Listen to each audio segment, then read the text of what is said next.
does a low buy or no buy for different reasons. It can be for financial reasons or a mindset shift. No matter the reason you're doing a low buy, I think it's a great thing to get on track financially or to change your mindset on what you purchase and consume. If you're not sure what a low buy or no buy is, essentially you're being extremely mindful about what you're purchasing. Both are a little bit different because a low buy, you don't buy as much things, whereas a no buy, you're trying to buy as little as possible to absolutely nothing. Generally, people write down lists of things they want to stay away from and things they don't want to buy so they can have a great low buy or no buy year. And people usually put a time frame in mind. It could be a year, it could be a month, it could be 2 weeks that you're not buying things or having a low buy. The thing is with a low buy or no buy, there's no restrictions or rules. It's your choice what works best for you and how you'd like to structure your low buy and no buy. One thing to be aware of, which I think a lot of people are not aware of, and I've heard people say they're not willing to do a low buy and not willing to do a no buy because they still have to buy groceries, they still have to pay bills, and they can't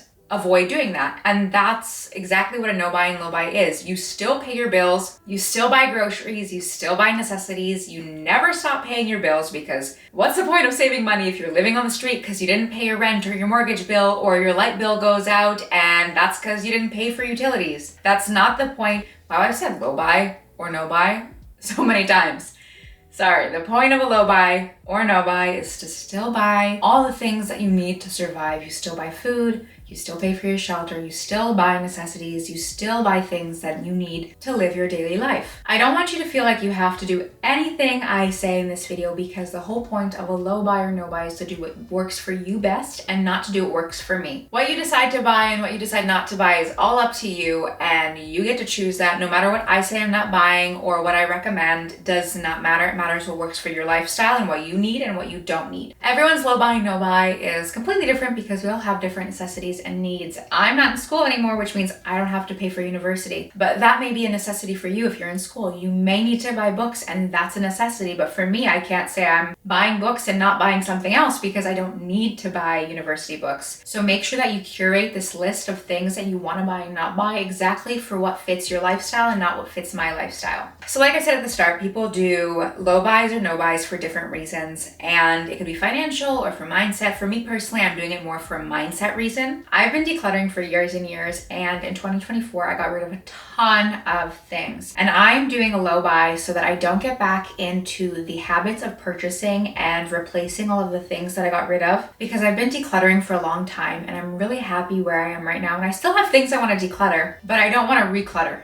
I don't want to bring things into my home. I want to make sure that this mindset shift sticks with me and I stop over consuming and buying things I don't need just because I get a little dopamine excitement when I see a new item. I'm sure I'm not the only one that wants to change their mindset in 2025 and start using the things that we have and stop over consuming. And also financially is a great thing too, because whether or not you're doing this for financial reasons, you will save money by not over consuming and buying things that you don't need. I would also challenge what you consider as a need, because a lot of times we can justify anything. We can say, I really need a new pair of leggings because I exercise in leggings. But have you looked at your closet? Do you have 2-3 more pairs of leggings? Do you need to buy a few more pairs of leggings? Of course, it's your list and your choice what you choose what to buy and not to buy, but I just really want you to question what your needs are, because if we get stuck in I need this, I need this, I need this, it'll be really hard for us to understand what we truly need, which is just food, shelter, and water. And of course, some entertainment and things like that is enjoyable and it's worth living for things and having enjoyment in our lives. But if you're trying to cut down on your habits and stop buying so much, I'd really recommend challenging your needs list. I have never done a year of a no buy or low buy. I am doing a low buy because a no buy seems quite extreme for me for where I am now currently. I may do that in the future, and I definitely commend you and applaud you if you want to do a no buy in 2025. I just don't think I can do a no buy just yet in my life, because there's things that I want to buy and I know I want to purchase things in the year, so I don't want to feel like I failed. Sometimes we set outlandish, extreme goals and we feel like failures when we don't achieve them. So I'd recommend, if you plan on doing a low buy, be realistic with your expectations of what you want to do and accomplish within the year. The first thing I would actually recommend is don't do a no buy if you've never done a no buy or a low buy buy, start with a month. In 2024, I did my first successful low buy month, and I'm so happy because I've never done one. Well, I've tried to do one, but I finally did achieve one, and I was able to do a full month of a low buy, and it worked really well, and I was able to save a lot of money. And I actually did that for 2 months, and I'm very happy with the results, and I want to continue that into 2025. So I don't yet have a set of rules or lists of things I'm not purchasing. I know there's a few things I'm going to buy for sure, like anything that I use up, skincare, things that I'm constantly using, shampoo, I'm going to repurchase. But like I said, I would recommend questioning what you think your needs are. Like, I have a lot of body wash I need to get through, and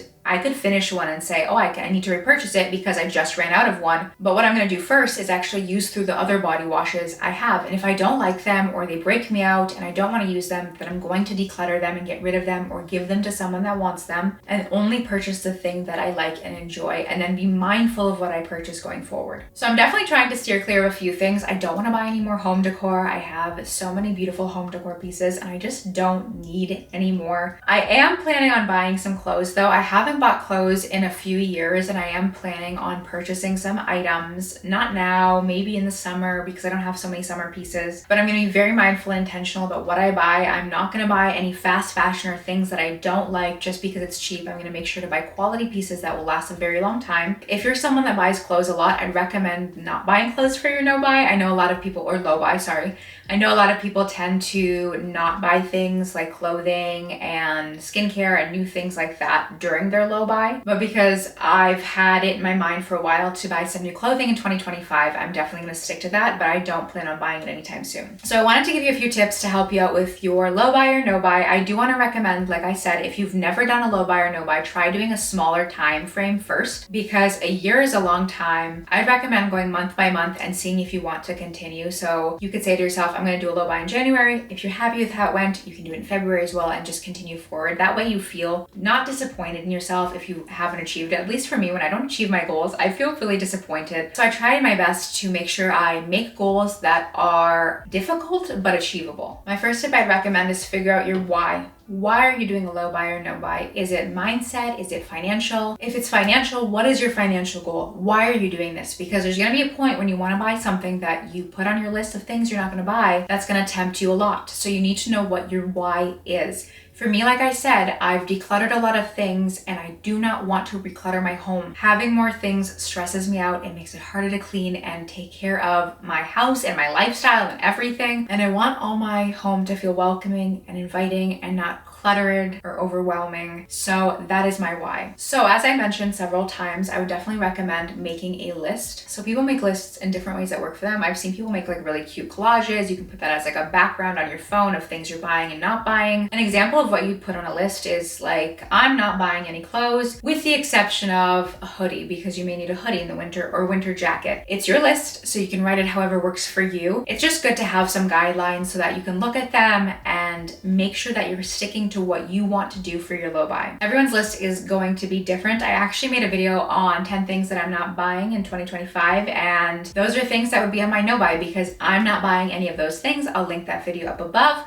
But I'm not buying candles, so that would be on my list of things I'm not purchasing. Like I said, the list of things that I am purchasing, I am okay with buying refills of skincare if I need to buy skincare or shampoo or conditioner or anything that I've run out of. My third tip, which I think is the most important tip, is to be kind to yourself. Remember, that's not a finish line, it's the journey that you're going through to save money and change your mindset and reach the goals that you have. I think a lot of people are going towards a low buy or no buy because everything is so expensive. Life is expensive. Be kind to yourself and understand that you're doing this for you and you're doing it for your goals, and you don't need to be hard on yourself if you don't stick to what you put on your list. It's very likely that you will slip and you buy something that you did not want to buy, which is why I said be kind to yourself. But when you buy something that you regret buying, just keep going.